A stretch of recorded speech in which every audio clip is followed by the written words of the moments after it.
पाकिस्तान और दुनिया भर में लाखों देखने और सुनने वालों को अरशद शरीफ का सलाम।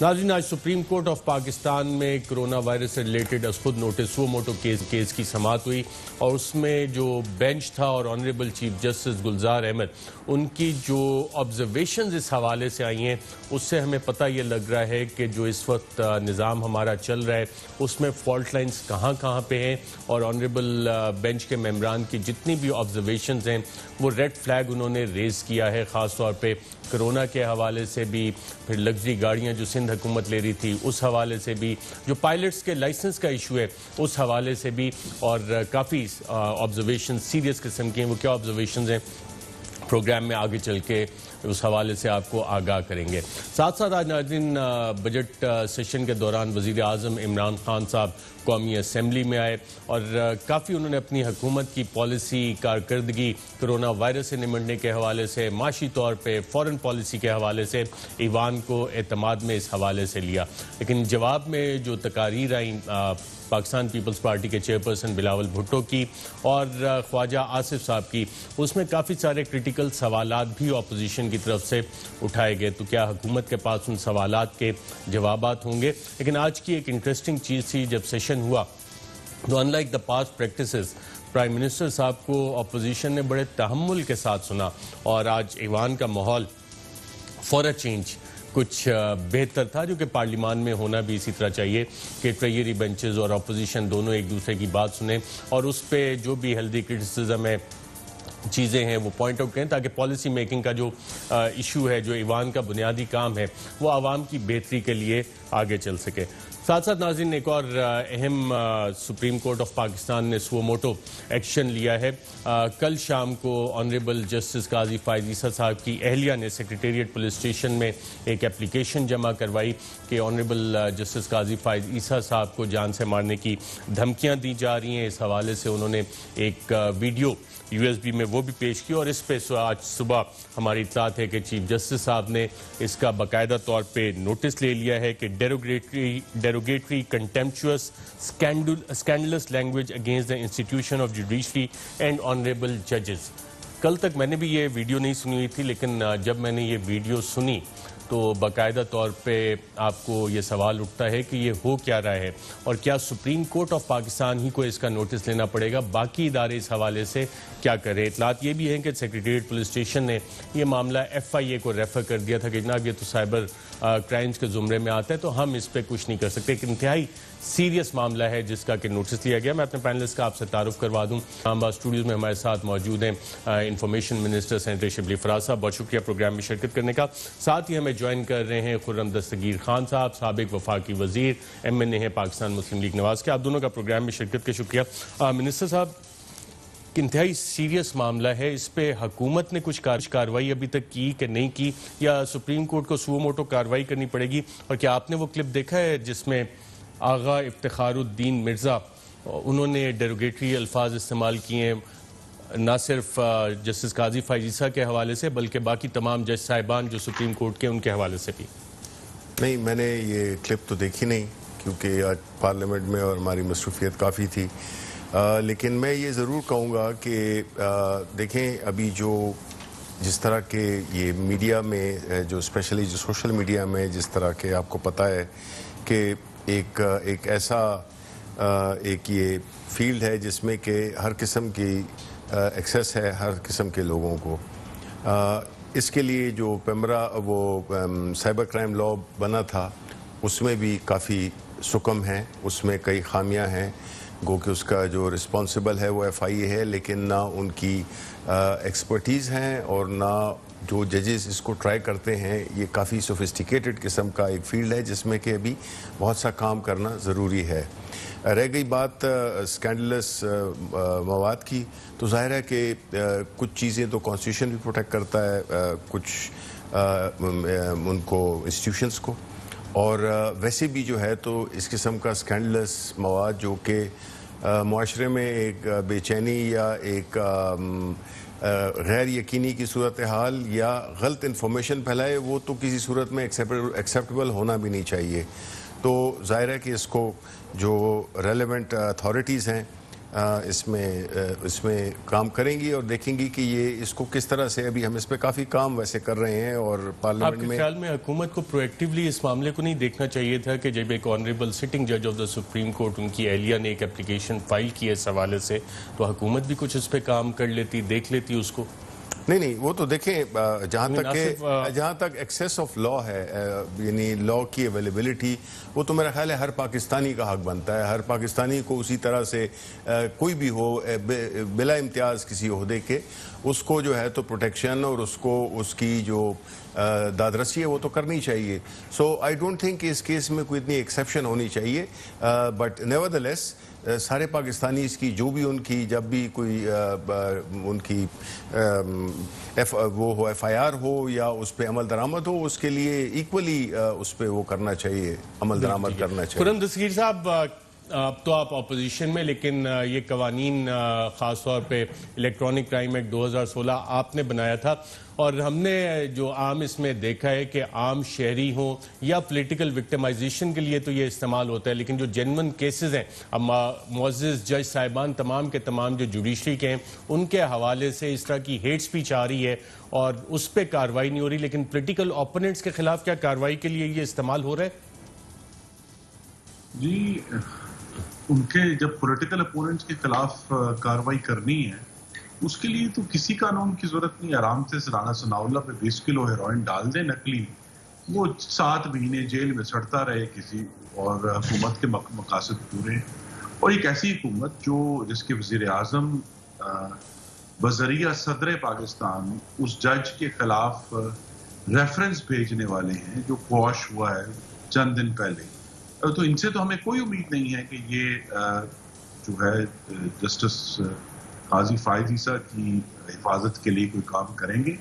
ये तो अल्लाह ताला के ऊपर है कि वो किस तरह हिफाजत करते हैं, या हम सबके ऊपर है कि हम इस बात को कंडेम करें कि जजेस के खिलाफ इस तरह की ज़बान इस्तेमाल नहीं होनी चाहिए। लेकिन मैं आपको याद करा दूं कि जो एक फैजाबाद धरना हुआ था, जिसके फैसले की पादाश में जस्टिस काजी फायद ईसा को ये रेफरेंस सहना पड़ा, उसमें भी जजों के लिए शायद इससे ज्यादा गलीज जबान इस्तेमाल की गई थी, लेकिन किसी उस शख्स के खिलाफ इस मामले में कोई कार्रवाई नहीं हुई।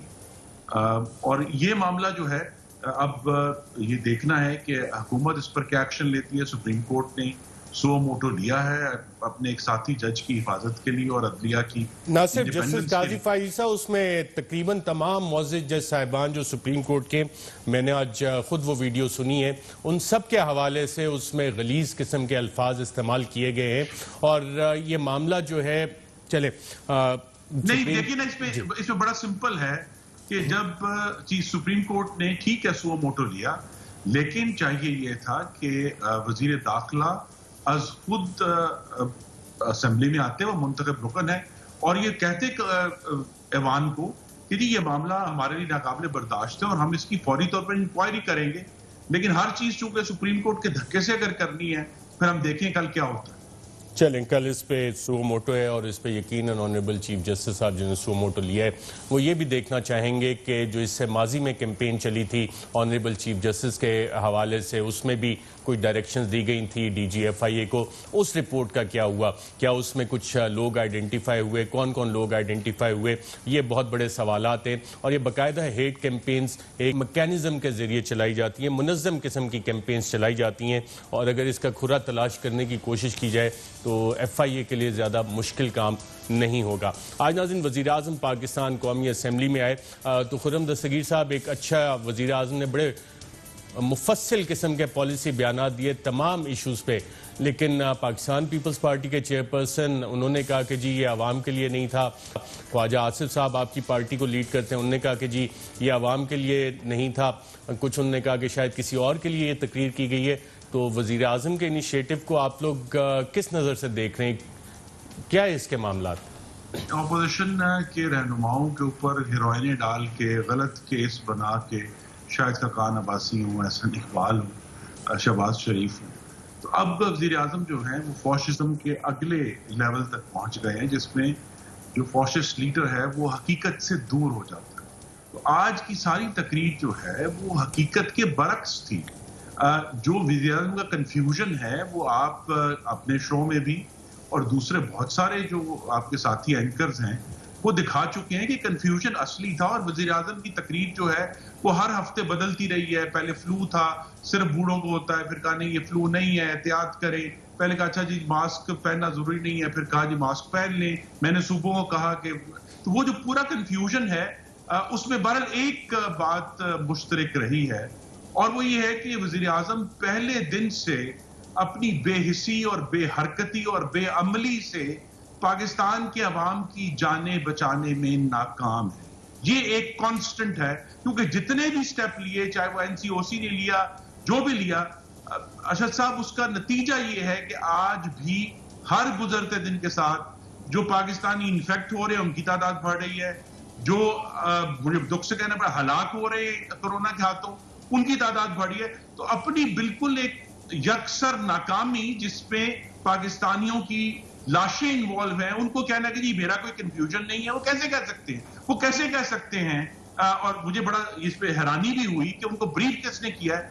उन्होंने फरमाया कि जी जब हमें हुकूमत मिली तो महंगाई आसमान से, चले महंगाई वाले एक मिनट माशी इश्यूज पे आते हैं। ये नहीं मालूम कि जब उन्हें हुकूमत मिली थी तो मुस्लिम लीग नून 3.9 पर इन्फ्लेशन छोड़ के गई थी, जो आज 14.6 पर है, तो फिर उन्हें क्या मालूम है? चले माशी मामलात पे भी क्योंकि वज़ीर-ए-आज़म ने बात की, उन्होंने क्या कहा उस पर थोड़ी डिटेल में बात करते हैं। आपने खुर्रम दस्तगीर साहब का पॉइंट ऑफ व्यू इस हवाले सुना। वो कह रहे हैं कन्फ्यूजन तो पहले दिन से थी। वज़ीर-ए-आज़म कह रहे हैं कि हमारी तो वाहिद पॉलिसी है जिसमें कन्फ्यूजन नहीं थी। तो मामला क्या है इस हवाले से? देखें, आपका सवाल तो ज़रा इससे ज़्यादा बड़ा था, लेकिन उन्होंने अपनी जो एक रटी हुई एक पोजीशन है इनकी पार्टी की उसको दोहराया।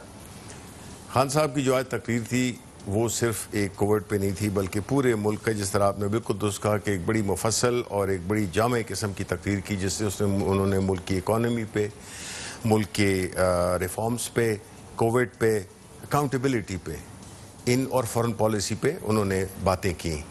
सबसे पहले तो मैं ये क्लियर, जब मैं आपकी ये क्लिप्स जो देख रहा हूँ जो कि आपकी टीवी पे आ रहे हैं प्राइम मिनिस्टर साहब के, तो मेरे जहन में एक खाका एक और तकरीर का भी आ गया। वो था नवाज शरीफ साहब का, जिन्होंने कि इस ईवान की एक किस्म की बेइज्जती की जब वहाँ से तकरीर करके इन्होंने कहा कि वो मेरा सियासी बयान था, जब इन्होंने कहा था ये हैं वो ज़राए जिससे कि इन्होंने ये लंदन के फ्लैट्स खरीदे। ठीक है ना, एक तरफ वो लीडर बोल रहा है जो कि झूठ बोल रहा है, जो कि बिल्कुल पार्लियामेंट जैसी मुकद्दस जगह पे, जो कि अवाम की रिप्रेजेंटेटिव्स का एक सबसे एक सुप्रीम इदारा है, वहां पे झूठ बोला और बड़ा बरमला झूठ बोला। वेरेज हमारा प्राइम मिनिस्टर था जो कि बात कर रहा था जिससे कि पूरी कौम उसके साथ रेजोनेट कर रही थी। ठीक है, तो इन्होंने अगर ये इस पे आके बात कोविड पे करनी है तो कोविड पे कर लें जी। कोविड को आप इंटरनेशनली देख लें, आप और मैं और ये इस किस्म के जितने भी हमारे इधर साथी हैं, ये इस बात की गवाही है कि इस मुल्क में जो सबसे बेस्ट डिसीजन ली गई वो हमारी गवर्नमेंट की थी, जिसकी वजह से जो टूटा फूटा जो भी इकोनॉमी, जो कि ये इन्फ्लेशन और जीडीपी ग्रोथ, और अभी ये उसकी बात करेंगे, एक्सपोर्ट्स की बात नहीं करेंगे, हालांकि खुर्रम दस्तगीर साहब एक्सपोर्ट्स के मिनिस्टर थे। ठीक है, की भी बात करूंगा, करें अपनी बारी पे करिएगा, अपनी बारी पे कीजिएगा। वो थोड़ा बहुत मैं भी जानता हूँ, उस वक्त मैं चेयरमैन था स्टैंडिंग कमेटी ऑन कॉमर्स का। तो एनीवे, बहरहाल बात यह है कि जी देखें, हमने जो कोविड के बारे में जो हमारी हिकमत अमली है उससे बेहतर हिकमत अमली हो ही नहीं सकती, और ना कोई नहीं थी, और कोई कंफ्यूजन नहीं थी। ये कंफ्यूजन थी, वो क्या थी, ये इनके दिमागों में कंफ्यूजन थी। ये उस डिसीजन के आप दूसरे मुल्कों के देखें कि वहां पे कितनी, हमारे साथ वाले हमसाए मुल्क में देखें इंडिया में क्या हुआ है, उनकी इकोनॉमी को क्या हुआ, उनकी कितनी हलाकतें हुई, उनमें कितने लोगों को अफेक्शन हुई, और ये जो है तो बैठे हुए हैं ऐसी बातें कर रहे हैं जैसे कि ये किसी मरीज में रहते हैं ये। ठीक है, अच्छा, इसी हवाले से जो रहते हैं जहां वो ये कहते हैं ये पॉलिसी किस तरह कामयाब है अगर पाकिस्तानियों की लाशें हर रोज पहले से ज्यादा गिर रही हैं, अगर पाकिस्तानी पहले से ज्यादा, ये पीटीआई का कसूर है, शिबली साहब का कि उन्होंने झूठ का लफ्ज बोल दिया। अब मैं भी खुलकर बोल सकता हूं कि वजीर आजम ने आज पाकिस्तान के अवाम के साथ झूठ बोला कि जब उनको हुकूमत मिली तो महंगाई जो है वो आसमान से बातें कर रही थी, आसमान से बातें नहीं कर रही थी, 3.9% थी। उन्होंने पाकिस्तान के अवाम से झूठ बोला कि उनकी खारजा पॉलिसी कामयाब है। उन्होंने पाकिस्तान के अवाम से झूठ बोला कि उन्होंने पहले से ज्यादा टैक्स इकट्ठे किए। जराए का भी बता दें ना, जराए का भी बता दें कि ये हैं वो जराए। झूठ जो है वो उसको, उस तकरीर को जो मोहम्मद नवाज शरीफ की थी, आप मियां नवाज शरीफ को जो है जस्टिफाई कर रहे हैं। क्या इमरान खान साहब की तकरीर जो है वो क्योंकि इसलिए थी कि वो इमरान खान इसलिए झूठ बोलते हैं, सच बोला है भाई, इससे बात कही। मैं अभी तो अगर तकरीर को डिसोन कर दिया था, तो एक झूठ वजीर आजम का बेनकाब कर दूंगा, चाहे वो टैक्सों के हवाले से है, चाहे वो गंदुम के हवाले से। उस पर भी आते हैं, क्योंकि कोरोना पे मैं जरा इसको थोड़ा सा एक दो सवाल अगर इजाजत दें तो मिनिस्टर साहब ने जो बात की, आपने भी की, तो पाकिस्तान पीपल्स पार्टी के चेयरपर्सन बिलावल भुट्टो साहब ने भी इसी कोरोना पॉलिसी के हवाले से चंद सवालात उठाए कि कैसे आप कह सकते हैं कि पाकिस्तान तैयार है, जबकि कैसे कह सकते हो कि हम तैयार हैं? पाकिस्तान तैयार है। अगर पाकिस्तान तैयार है तो हमारे लोग क्यों मर रहे हैं? अगर पाकिस्तान तैयार है तो हमारे डॉक्टर्स, हमारे नर्सेस, हमारा पैरामेडिक्स आज तक क्यों रो रहे हैं? इसलिए कि हम ना तैयार है, ना तैयार थे और ना तैयार होने के लिए कुछ कदम उठाने को तैयार है। सिर्फ इसलिए कि हमारा वजीर आजम की अना की वजह से। और ना सिर्फ ये, ख्वाजा आसिफ साहब जो नून लीग की नुमाइंदगी कर रहे थे फ्लोर ऑफ द हाउस पे, जो कि अब तारीखी रिकॉर्ड का हिस्सा बन गया, उन्होंने क्या कहा, आइए देखते हैं। ये सिर्फ नारा नहीं कि घबराना नहीं, ये फ्लू है, ये कोरोना है, ये लाखों बंदों की जान ले चुका है द वर्ल्ड ओवर। ये फ्लू नहीं है, ये जुकाम नहीं है जो आप लेक्चर देते रहे हैं। और आज क्रोनोलॉजी बता रहे थे कि मैंने फलां वक्त ये कहा था, मैंने फलां वक्त ये नहीं कहा था। ना सिर्फ ये, उन्होंने कहा कि अब हालात इस तरफ जा रहे हैं कि we will witness the downfall in opposition. आराम से बैठ के क्या देखेगी, ख्वाजा आसिफ ने क्या कहा, आइए देखते हैं। हम सब कुछ बर्दाश्त करेंगे, इंशाअल्लाह ताला सब कुछ बर्दाश्त करेंगे, ये सारी अपोजिशन बर्दाश्त करेंगे। And we will witness his downfall, rather elimination from politics. ये खुद कोरोना है इस मुल्क को जो चिमट गया हुआ है, ये खुद कोविड है। पता नहीं 19 है या 20 है या 25 है, कितने पॉइंट्स हैं इस कोरोना के। जी मिनिस्टर साहब, ये काफ़ी सीरियस बातें कर रहे हैं पाकिस्तान पीपल्स पार्टी और नून लीग, और काफ़ी चार्जशीट किया उन्होंने आपको फ्लोर ऑफ द हाउस पे आज। देखिए, वो ख्वाजा आसिफ की जो बातें थी वो तो लगता था कि मजाक रात एक टीवी का प्रोग्राम है, उसमें वो मौजूद हैं। उन्होंने कोई सीरियस बातें नहीं की हैं, उन्होंने गैर संजीदा बातें की हैं, उन्होंने हकायक से बिल्कुल बरक्स बातें की हैं। और बिलावल भुट्टो, मैं तो मतलब सच्ची बात है कि मैं ये समझता हूँ कि कितनी ये बदकिस्मती है कि पीपल्स पार्टी जैसी अजीम पार्टी अब is led by someone who doesn't know what is happening in Pakistan. उनको ग्राउंड रियलिटीज का पता ही नहीं है, उनको तो हकीकत का पता ही नहीं है। वो तो कहते हैं कि जी हमें तो एक हमें पैसे भी नहीं दिया और एक हमें एक मशीन भी नहीं दी। I don't know which world he is living in. तो उस पर तो मैं कमेंट करना, मैं क्या कमेंट कर सकता हूं। उनकी जो बातें थी वो तो बिल्कुल ग्राउंड रियलिटी से कोई ताल्लुक ही नहीं रखती हैं। उनको लगता है कि वो बिल्कुल ही इज लिविंग इन स्पेस, और उनकी जो बातें हैं वो उसका हकीकत से कोई ताल्लुक नहीं है। जिस तरह से, जिस अपने लिमिटेड रिसोर्सेज में, अरशद शरीफ आप मुझे बताएं, आप इस पाकिस्तान को मुझसे ज्यादा जानते हैं, आप मुझे बताएं कि जो हमारी अस्पतालों की कंडीशन थी, हमारी जो इक्विपमेंट की कंडीशन थी, जो 2 लेबॉर्ट्रियां थी जिसको जब ये हमारा मसला शुरू हुआ 472 टेस्ट करने की हमारी पहले दिन में ये हमारी हैसियत थी। अब देखिए कि हम उसको कहां पे ले गए हैं। 1.5 लाख टेस्ट पे हम अगले महीने में ले जा रहे हैं। हम अस्पतालों के जो ऑक्सीजन बेड्स थे वो जो है तो कितने, हमने उसकी तादाद तकरीबन 6 गुना ज्यादा कर दी। जो वेंटिलेटर्स थे उनकी तादाद हमने 2000 से लेके 4800 कर दी। इसी तरह हम जिस तरीके से हमने गरीबों के लिए पैसे पहुंचाए उसकी क्यों नहीं बात करते हैं।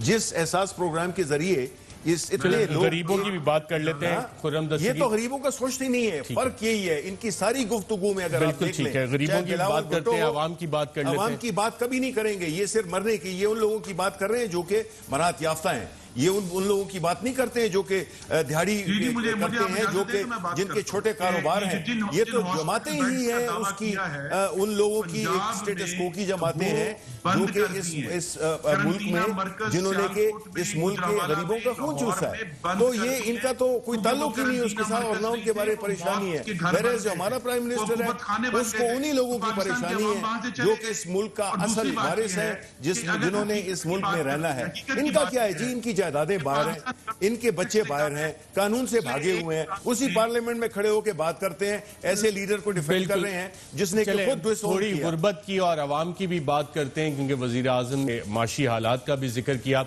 और एक ब्रेक लेंगे नाज़रीन, ब्रेक के बाद गुफ्तगू का सिलसिला यहीं से शुरू करेंगे और सुप्रीम कोर्ट की ऑब्जर्वेशन इस हवाले से क्या है, जो NDMA कर रहा है, कोरोना से हुकूमतें किस तरह से निपटती हैं, और जो माशी हालात हैं जिसका वजीर आजम ने भी जिक्र किया वो क्या है, एक वक्फे के बाद। वेलकम बैक नाज़रीन। आज सुप्रीम कोर्ट ऑफ पाकिस्तान में कोरोना वायरस से निपटने के हवाले से खुद नोटिस केस की समाअत हुई और बेंच के ऑनरेबल जज साहिबान के इंतहाई सीरियस ऑब्जर्वेशंस इस हवाले से सामने आई। Honourable chief justice Gulzar Ahmad ने कहा कि नहीं मालूम NDMA कैसे काम कर रहा है, NDMA अरबों रुपए इधर उधर खर्च कर रहा है, नहीं मालूम कि NDMA के अखराजात पर कोई निगरानी है या नहीं, NDMA बाहर से अद्वियात मंगवा रहा है, मुल्क की मईशत बिल्कुल बैठ चुकी है। ये chief justice honourable chief justice Gulzar Ahmed की ऑब्जर्वेशन थी। साथ honourable chief justice Gulzar Ahmed का यह भी कहना था कि सेहत और तालीम का शोबा बहुत नीचे चला गया है, लातादाद ग्रेजुएट्स बेरोजगार हैं, ऐसे ग्रेजुएट्स को खपाने का हुकूमत के पास कोई प्लान नहीं, 1 लाख लेबर वापस आ रही है, 14 दिन क्वारंटीन करने के अलावा कोई प्लान नहीं। चीफ जस्टिस गुलजार ने यह भी सवाल किया कि हुकूमत इनको कहां खपाएगी, हुकूमत के पास कोई माशी मंसूबा है तो सामने लाए, हुकूमत की बयानबाजी से आवाम का पेट नहीं भरेगा।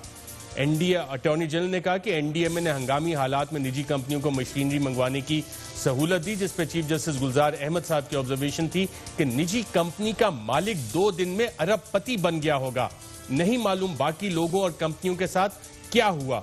कोरोना वायरस ने लोगों को रातों रात अरबपति बना दिया। यह भी honourable chief justice Gulzar Ahmed की ऑब्जर्वेशन थी और उन्होंने यह भी कहा कि इसमें काफी सारे लोग शामिल हैं, नहीं मालूम इस कंपनी के पार्टनर्स कौन है, ऐसी मेहरबानी सरकार ने किसी कंपनी के साथ नहीं की, इसके मालिक का घर बैठे काम हो गया। निजी कंपनी को NDMA ने N95 मास्क की फैक्ट्रियां लगवा दी और बेरोजगारी इसी वजह से है कि हुकूमती इदारों से सहूलत नहीं मिलती। काफी सीरियस ऑब्जर्वेशन और इसी तरह की बात ख्वाजा आसिफ ने मईशत के हवाले से फ्लोर ऑफ द पार्लियामेंट पे भी उठाई और हुकूमत के लिए एक रेड फ्लैग रेस किया। किन अल्फाज में आइए देखते हैं। पाकिस्तान में 50 लाख बंदा बेरोजगार था, 55 लाख कोरोना से पहले, अब 1 करोड़ 20 लाख बेरोजगार की जो है सफ में चले गए। गुर्बत की फीसद जो परसेंटेज है वो 50% होगी। आज जो तबाही इनकी सूरत में इस मुल्क पे, इस कौम पे जो नाजिल हुई है, अगर उसको रिवर्स करना है तो इनसे जान छुड़ाना है। जब तक मासूफ कुर्सी में बैठे हुए हैं तबाही का साइकिल जो है वो रिवर्स नहीं होगा इस मुल्क में। ये तबाही की अलामत, मईशत की तबाही, सेहत की तबाही, फॉरेन पॉलिसी की तबाही। खुर्रम दस्तगीर साहब, ऑनरेबल चीफ जस्टिस और सुप्रीम कोर्ट की ऑब्जर्वेशंस भी आपने सुनी, आपकी पार्टी भी ये सवाल उठा रही है, लेकिन वजीर आजम तो कह रहे हैं कि जो मईशत जिस हाल में हमें मिली थी हमने तो बहुत बेहतर कर दी है उससे।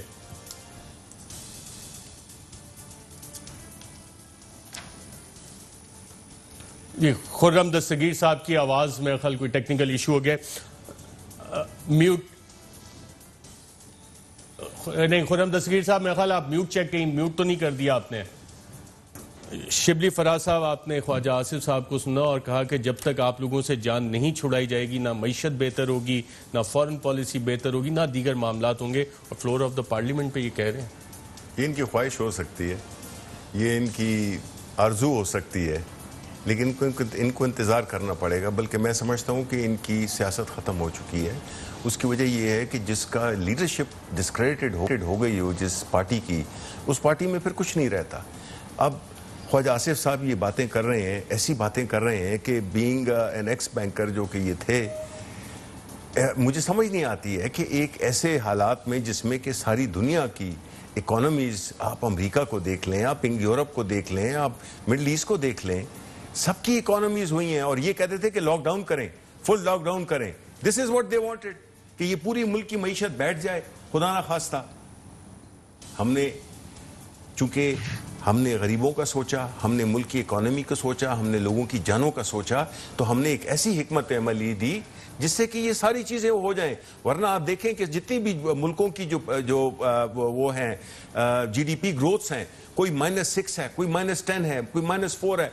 चाइना जैसी इकोनॉमी वो भी बुरी तरह से मुतासर हुई है। वेरएज ये जो कल इसकी वो हुई है, IMF ने की है कि पाकिस्तान की इकोनॉमी वो होगी सिर्फ -4, -0.4 या मैक्सिमम -1 होगी। यानी कि ग्लोबली, खुर्रम दस्तगीर साहब, आपने मिनिस्टर साहब को सुना, वजीर आज़म बता रहे हैं कि ग्लोबल रिसेशन है, पूरी दुनिया की मईशत तबाह हो रही है और हमने तो जो इकदाम लिए उससे मईशत को कम नुकसान पहुंचा है। जी, पहली बात यह है कि जो हुकूमतें जिन्हें ये बुरा कहते हैं, जिस दिन मुस्लिम लीग नून की हुकूमत खत्म हुई 31 मई 2018 को पाकिस्तान में फूड इन्फ्लेशन, अरशद साहब चैलेंज कर रहा हूं मैं, 1% थी। इस हुकूमत के दौर में 24% तक गई है फूड इन्फ्लेशन। अभी भी फूड इन्फ्लेशन जो है वो 13% के ऊपर खड़ी हुई है। तो पाकिस्तानी अवाम को तो भूखा कर दिया। और मैं चूंकि मुंतखब नुमाइंदा हूं, मैं आपको बता सकता हूं कि जो आटे का थैला पिछले मई में 830 रुपए का था, आज वो 1040 रुपए का। तो पाकिस्तान के अवाम तो भूखे हो गए ना। उनकी दालें महंगी है, उनका घी महंगा है, उनका आटा महंगा है, उनकी चीनी महंगी है, अब बिजली महंगी है, गैस महंगी है। बड़े दावे किए जी, हमने रिपोर्टें बनवाई, हमने रिपोर्टें पब्लिश की। क्या इन तमाम रिपोर्टों से पाकिस्तान के अवाम को चीनी 1 रुपया भी सस्ती मिली है? इंशाल्लाह नहीं मिली। कोई आटा सस्ता हुआ है? 1 रुपया भी 50 पैसे भी कम हुआ है? नहीं हुआ। तो ये झूठ बोल बोल कर पाकिस्तान के अवाम को गुमराह करते हैं कि जनाब हमने तो ये कर दिया। अब इशू यही है कि जो हमने जो इन्फ्लेशन, ये पब्लिश नंबर्स हैं, 3.9% पे दी थी। इस वक्त मई के आखिर में वो इन्फ्लेशन थी जनाब 14.8%। अब मामला ये है कि पाकिस्तान में इस कदर महंगाई है और ये जो नंबर्स हैं जो ख्वाजा साहब ने दी, बिल्कुल दुरुस्त दी है कि 50% पाकिस्तान जो है इन अगले 2-3 माह में वो खते गुर्बत से नीचे चला जाएगा। लेकिन इमरान खान साहब बज़िद है कि जनाब अब कि मैंने ठीक कर दिया। अब मैं एग्जैक्ट नंबर्स देने लगा हूं। मुस्लिम लीग नून ने अपने आखिरी साल में 3,842 अरब रुपए इकट्ठे किए टैक्स। इनसे पिछले साल वो ये नहीं हुआ और 3826 अरब रुपए इकट्ठे हुए, यानी हमसे भी कम। और इस साल भी अभी तक ये सिर्फ मार्च तक के आखिर तक 3,009 अरब 3009 बिलियन कट, जो कि अभी भी मुस्लिम लीग नून के करीब नहीं आएंगे। सिर्फ 5 दिन रह गए। कौन सा टैक्स इकट्ठा किया जी उन्होंने? तो भाई लोन्स की बात की। अब इस हुकूमत ने, ये भी मैं चैलेंज कर रहा हूं स्टेट बैंक के नंबर्स की बुनियाद पे, इस हुकूमत ने 22 माह में 12,492 अरब रुपए का कर्जा लिया है। मुस्लिम लीग नून ने अपने 5 साल में सिर्फ 10,600 अरब का कर्जा लिया था। तो ये तो ऑलरेडी पाकिस्तान को तबाह करके कर चुके हैं। हॉट मनी जैसे शोबते किए, अपने दोस्तों को पैसे दिलवाए डॉलर्स में। अब वो हॉट मनी 3.7 बिलियन आया था, उसमें से 3.62 बिलियन वापस चला गया। तो ये शोबताबाजी पे, झूठ पे और राइट। मैं मिनिस्टर साहब से भी पूछ लूं, लोन्स का भी जिक्र किया, एक डेट कमीशन भी आपने बनाया था, अब तो काफी अरसा हो गया उसको, उसकी रिपोर्ट मंजर आम पे आने की उम्मीद है। और साथ वो फिगर्स बता रहे हैं कि 12,000 बिलियन आपकी हुकूमत, उनका दिल नहीं ठंडा हुआ अभी झूठ बोलने से कि आपकी हुकूमत ने उनसे ज्यादा कर्जा ले लिया है 2 साल में जितना उन्होंने 5 साल में लिया। देखिए अगर मैं झूठ होऊंगा तो देखिए बात सुने खुर्रम दस्तगीर साहब, 31 मार्च 2020 तक खुर्रम दस्तगीर साहब, आप और बाकी बातें भी बताएं ना। सिर्फ आपने मेरे पर झूठ का इल्जाम लगाया। नहीं, मैं इसलिए मैं कहता हूं कि आप जो है तो ये भी बताएं कि करंट अकाउंट डेफिसिट आप कितना छोड़ के गए थे? 20 अरब डॉलर। आप अब कितना हम ले आए हैं? 2.75 अरब डॉलर पे। आपने और आपकी हुकूमत में और आपके जो साथी थे, आपके जो फाइनेंस मिनिस्टर थे, जो कि इस वक्त मुल्क से रोपोश हैं, आपके प्राइम मिनिस्टर ने उनको भगवाया। आपने उस नंबर तक भी नहीं पहुंचे जिसका आप हमें इल्जाम दे रहे हैं। देखिए पिछले साल भी 7% डाउन थे, इस साल भी डाउन होंगे। तो आप फिर किस चीज का इल्जाम है कि अगर आप उस नंबर तक भी नहीं पहुंचते जो आप कहते थे जी बहुत थोड़ा था, आप छोड़ के गए थे, पिछले साल your exports were down 7% from PMLN. This year they're going to be down 20% from PMLN. तो फिर किस बात का इतना? देखें, आप कोरोना की बात ना करें ना, आप जरा जज्बात में ना आए। खुर्रम दस्तगीर साहब, रिलैक्स करें। बात यह है कि आप ये भी बता दें कि आपके जमाने में जो करंट अकाउंट डेफिसिट था वो कितना था। आपने डॉलर को मसनूई तौर पे ऊपर रखा हुआ था, जिसकी वजह से आपके मुल्क में डी इंडस्ट्रियलाइजेशन हुई, जिसकी वजह से कोई एक इंडस्ट्री नहीं खोल सके। आपकी कमेटी में जब आप मिनिस्टर थे, जब मैंने कहा था कि जी इंडस्ट्रियल पॉलिसी, आप पिछले 5 से कह रहा था इंडस्ट्रियल पॉलिसी बनाएं, आप तो जो आपका जो ट्रेड फ्रेमवर्क पॉलिसी थी वो तो 1-2 साल बाद आप अप्रूव करते थे। आपने तो एक्सपोर्ट्स के लिए कुछ भी नहीं किया। आपके दौर में तो एक्सपोर्ट्स ने बहुत बुरी मार खाई। ये तो अभी आप अगर कोविड की और प्री कोविड की बने तो पहली दफा थी कि एक्सपोर्ट्स बढ़ रही थी। अभी आपने तो इस तरह की इकोनॉमी की और आपने बात की हॉट मनी की। आप भूल गए हैं जब आपने जो है तो सुकूक बॉन्ड्स जो है तो किए थे, जबकि मार्केट में 3% के मिल रहे थे और आपके सागदार ने 8.25% पे किए थे। वो भूल गए आप? वो तो आपने अपने लोगों को इन्वेस्ट करवाया था ना। तो देखें, ये बातें नहीं करें।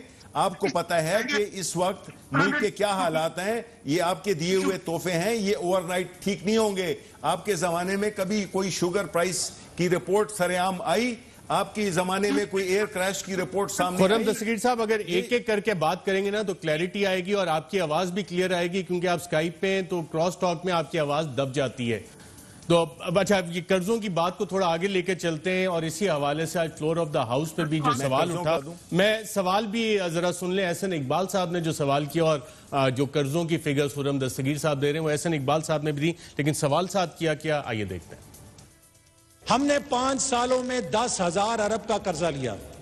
इस हुकूमत ने 2.25 सालों में 10,000 अरब का कर्जा लिया।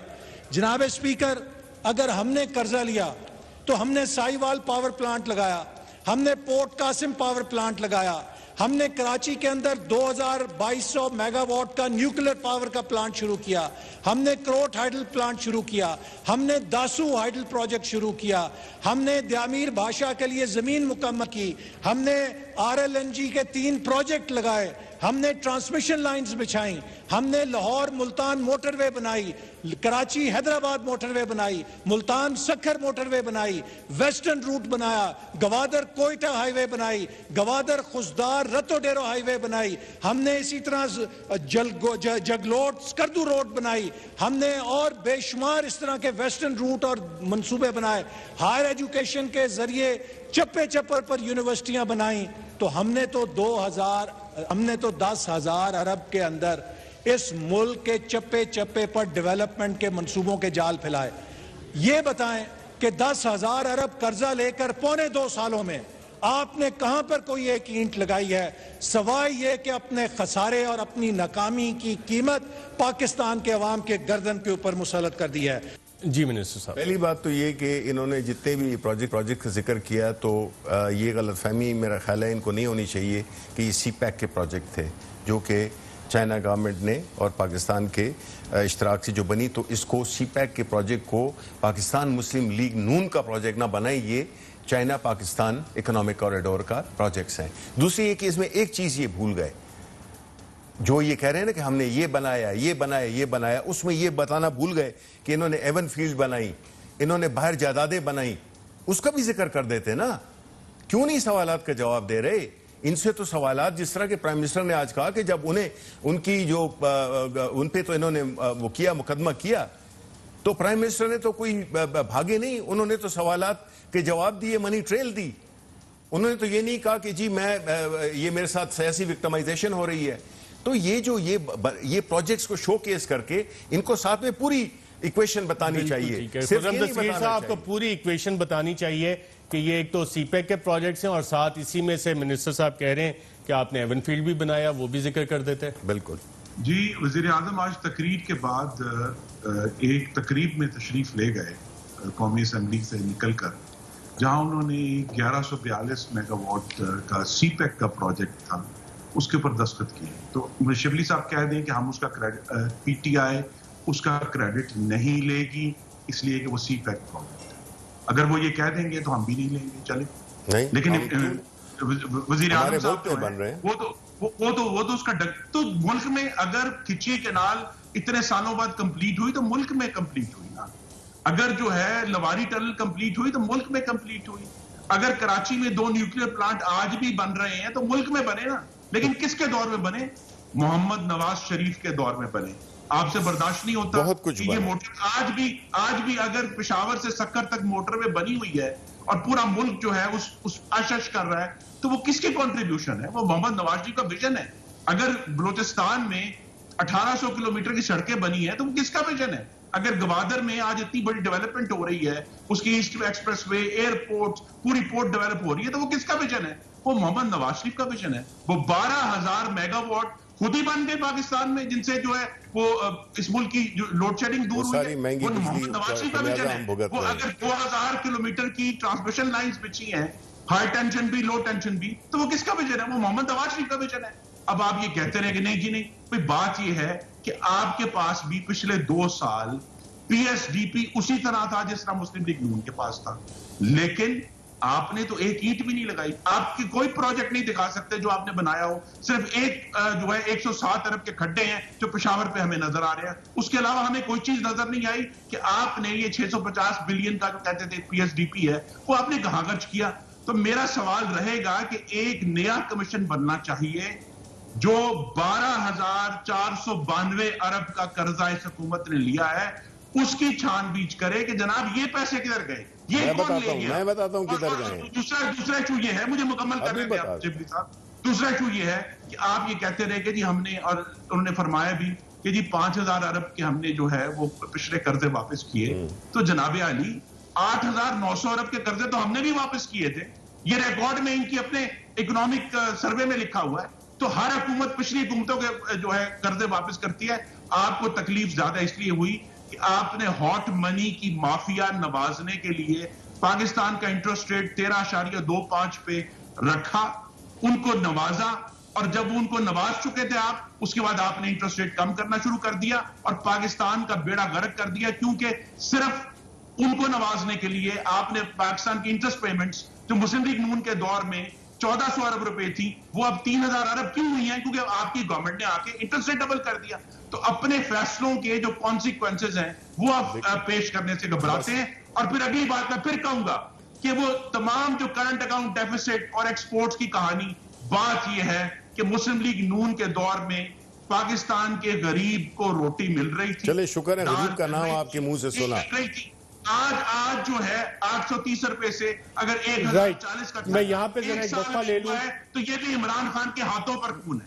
मैं एक वक्फा ले लूँ, के बाद मिनिस्टर साहब से इन सवालात का जितने भी खुर्रम दस्तगीर साहब ने रेज किए ये भी जवाब लेते हैं, और असास से ऐसे पीएम्स के और एडवाइजर्स के क्या वो पब्लिक होंगे, एक वक्फे के बाद। वेलकम बैक नाज़रीन। मिनिस्टर साहब, खुर्रम दस्तगीर साहब के आपने सवालात सुने। एक तो वो कह रहे हैं कि एक डेट कमीशन अब बनना चाहिए जो पीटीआई ने कर्जे लिए, और कोई एक ईंट आप लोगों ने नहीं लगाई 2 साल में। देखें, बात यह है कि जहाँ तक के कर्ज़ों का ताल्लुक है तो हमने 5 खरब के कर्जे दिए, जिस तरह उनका खुद भी एतराफ़ किया उन्होंने। हम उस पर इंटरेस्ट कितने देते हैं? 2.9 खरब रुपए। ठीक है, अब ये आपके पास जब फिस्कल स्पेस बचती ही नहीं है, आप वो तो इसकी बात करें। इस दौर में तो कोरोना की बात करनी चाहिए ना, जिसने कि पूरी दुनिया को हिला के रख दी है। उसमें हमने उस प्रोजेक्ट की बात करें कि जिसमें हमने जिस तरह एहसास प्रोग्राम के थ्रू गरीब लोगों को पैसे दिए हैं और देंगे इंशाल्लाह। और ये कोई एहसान नहीं होगा। ये हमारा जो बुनियादी हमारी हुकूमत का जो लिंच पेन है वो यही है कि उन लोगों के लिए ख्याल करो जो को हमेशा इग्नोर होते हुए आए हैं पिछली हुकूमतों में। इनकी तकरीरों में आपने आज अच्छा है कि एक लफ्ज़ गरीब मैंने सुन लिया एक दफ़ा खुर्रम दस्तगीर साहब से। इनको तो गरीब लोगों का एहसास ही नहीं है। तो ये जो हमारी फिस्कल स्पेस थी वो इतनी लिमिटेड हो गई कि हम तो ऑन वर्ज ऑफ डिफॉल्ट थे जब हमने हुकूमत संभाली। इनको पता है, बिकॉज ये तो सारा इन्होंने सब जो है ना खजानों के मुंह खोल दिए थे। मैं ऑडिटर जनरल की रिपोर्ट मुकम्मल कर रहा हूँ, उसकी रिपोर्ट मैं चाहूँगा कि आप उस पर प्रोग्राम करें कि इन्होंने अपने आखिरी 2 सालों में क्या क्या क्या क्या खेल खेले हैं और किस तरह से इन्होंने कौम का पैसा लुटाया है। और उसके ये एक अलहदा वाइट पेपर हम बनाएंगे जिसमें कि ये इन्होंने आखिरी 2 साल में जो इन्होंने किया। बिल्कुल ठीक है। खुर्रम दस्तगीर साहब, पाकिस्तान तहरीक इंसाफ की हुकूमत को गरीब का एहसास है, इसीलिए एहसास प्रोग्राम भी है, और आपके मुंह से वो कह रहे हैं कि सिर्फ एक दफ़ा उन्होंने गरीब का लफ्ज़ सुना है। आपके जितने खजाने के मुंह आपने खोले हुए थे उससे गरीब को फ़ायदा नहीं हो रहा था। जी, ये तहरीक इंसाफ का खुलासा ये है कि ये इलाज नहीं करते, फ़कत तकरीर करते हैं। अगर गरीब का एहसास तो मुस्लिम लीग नून और नवाज शरीफ को था ना, जो पाकिस्तान की तारीख की कम तरीन महंगाई 2015-16 में 2.8% थी, अगले साल 4% थी, उससे अगले साल 3.9% थी। अब जिनको एहसास है, जिनको ये दावा कर रहे हैं, उनके दौर में तो 12%, 14%, फूड इन्फ्लेशन 24%, आटा जो है एक साल में 26%, खुद ब्यूरो स्टैटिस्टिक्स कह रहा है 830 रुपए का थैला था, वो 1030 का हो गया। तो यहाँ तो जो माफिया है वो इस हुकूमत माफिया नवाज हुकूमत है। चीनी जो है वो 55 से 90 हो जाए, लेकिन हुकूमत को गरीबों का चीनी की बात ये कैसे करते हैं? बिजली जो है, हाँ, मैं करूंगा ना जी, क्योंकि आपकी हुकूमत सहूलतकार है माफिया का। सब्सिडी 29 अरब की दे दें, 10 अरब के टैक्स दिए। सब्सिडी जिसने जितने भी दी, आपके लीडरान की शुगर मिल्स थी, हमारे लीडर की शुगर मिल नहीं है। मैंने आपको इंटरप्ट नहीं किया, आप मुझे इंटरप्ट ना करें। 5 सालों में मुस्लिम लीग नून के दौर में जिस दिन हुकूमत आई 53 रुपए थी, जिस दिन हमारी हुकूमत गई 52 रुपए थी। चीनी महंगी नहीं हुई। कहते हैं कि जी अब जो ये जो पारसा और पाकबाज हुकूमत है, इसके दौर में 55 से 90 कैसे हुई? क्योंकि इमरान खान साहब ने काबीना के हेड के तौर पर 11 लाख टन चीनी की एक्सपोर्ट की इजाजत दी, जो रिपोर्ट में लिखा है कि पाकिस्तान में चीनी की कीमत बढ़ाने की वजह बनी। और जब इन्होंने फरवरी 2020 में आके चीनी को एक्सपोर्ट बंद की, तो फौरी तौर पर माफिया हरकत में आया, यूटिलिटी स्टोर से लाखों टन चीनी खरीदना शुरू हो गई। जो मुझे साहब बिल्कुल मुझे सिर्फ एक बात मुकम्मल करें। सिर्फ जो ये है, ये हुकूमत फॉशिज्म, झूठ और नालायकी का एक जहरीला मुरक्कब बन चुका है, जो पाकिस्तान के गरीबों को कोरोना के जरिए भी, महंगाई के जरिए भी और बेरोजगारी के जरिए भी एक्चुअली। मिनिस्टर साहब, एक असासाजात वजीर आजम ने 2 हफ्ते का टाइम दिया था, 21 मई को। पब्लिक होने की उम्मीद है अगले हफ्ते या? नहीं, बिल्कुल पब्लिक भी हो जाएगी, और सिर्फ 3 रह गए हैं जिन्होंने कि अभी तक जमा नहीं करा है, बाकी सबने जमा करा दिए, और इस ट्यूसडे को इंशाल्लाह सब मुकम्मल हो जाएंगे। नाम पता लग सकते हैं किन 3 ने वजीर आजम के अहकामात नहीं माने? देखें जी, नहीं, मुझे 2 एक एडवाइजर हैं और 2 SAPM। एक एडवाइजर हफीज शेख साहब तो नहीं है, क्योंकि हमने तो जो चेक किया हमें तो। आई एम नॉट श्योर जी, आई एम नॉट श्योर, मैं गलत बयान नहीं करूंगा। लेकिन ये पब्लिक हो जाएंगे इंशाल्लाह। बिल्कुल, हमने तो हर चीज पब्लिक की है बिल्कुल, और ये क्रेडिट आपकी हुकूमत को जाता है। शफी फराज साहब ने इंफॉर्मेशन और खुर्रम दस्तगीर साहब, मैंने पाकिस्तान मुस्लिम लीग नवाज दोनों का प्रोग्राम में शिरकत का शुक्रिया। इजाजत दीजिएगा नाज़रीन, अल्लाह हाफिज।